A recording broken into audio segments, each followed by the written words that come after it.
A thought for today for homeowners who are trying to sell their house. What are you thinking when you're selling your house and you don't get any offers within the first 10 days and your foot traffic is minimal? Just out of curiosity, I wonder what your conversation is with your listing agent, and is it the agent, or is it you who are being unreasonable? How sellers lose $1,000 a day. Think about that. If you don't have an offer signed, sealed, delivered within the first 10 days, there's got to be an issue with the property. Whether it's pricing, whether it doesn't show right on camera, there's so many different things that could be wrong. But for houses that are sitting 45 days, 100 days, going into a year, 2 years, how does that make you feel? Well, new rule.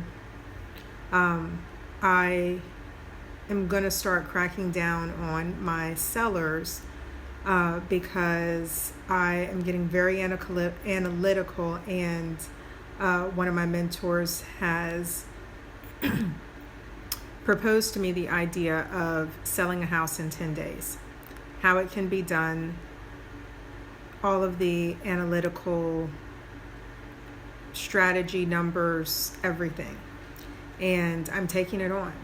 And for the homeowners that don't want to work with me, then, you'll just have to find someone else to work with. But I am standing my ground on this because I like it and I agree with it. And I do think that sometimes homeowners can be unreasonable in thinking that their house is going to sell without being upgraded, that it's going to sell being outdated without even doing the minimal work, like paint job, lighting, getting professional pictures taken. There's a lot that goes into a house, and there's a lot to make it work, within the first 10 days.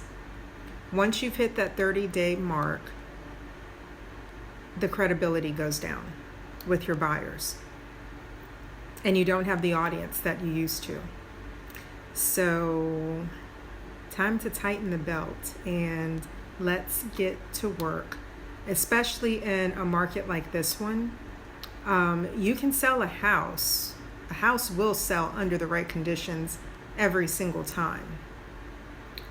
And if your house is one of those that are sitting for 100 days on market, there's something wrong.